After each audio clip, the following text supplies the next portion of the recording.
Alleluia. ದೇವರ ನಮಗೆ ಸ್ತೋತ್ರವಾಗಲಿ. ಈ ದಿನದ ವಾಕ್ಯದ ಸಂದೇಶವನ್ನು ನೋಡಿಕೊಳ್ಳೋಣ.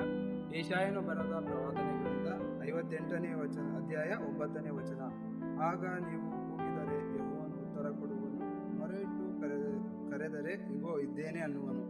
ಅಲ್ಲೆಲುಯ್ಯ. ದೇವರ ನಮಗೆ ಸ್ತೋತ್ರವಾಗಲಿ. ಈ ವಾಕ್ಯದ ಅರ್ಥವು ಹೀಗೆ ಹೇಳುತ್ತದೆ, ಆಗ ನೀವು ಕೂಗಿದರೆ ಯೆಹೋವನು ಉತ್ತರ ಕೊಡುವನು. ಅಂದರೆ ಯಾವಾಗ ನಾವು ಪಾಪಗಳನ್ನು ಬಿಟ್ಟು, ನಮ್ಮ ಹಳೆ ಸ್ವಭಾವಗಳನ್ನು ಬಿಟ್ಟು, ಲೋಕದ ಇಚ್ಛೆಗಳನ್ನು ಬಿಟ್ಟು ದೇವರಲ್ಲಿ ಪ್ರಾರ್ಥಿಸುತ್ತೇವೋ ಆಗ ದೇವರು ಉತ್ತರ ಕೊಡುವವನಾಗಿದ್ದಾನೆ. ಹಾಗೆಯೇ ಮೊರೆಯಿಟ್ಟು ಕರೆದರೆ ಇಗೋ ಇದ್ದೇನೆ ಎಂಬುದಾಗಿ ಹೇಳ್ತಾನೆ.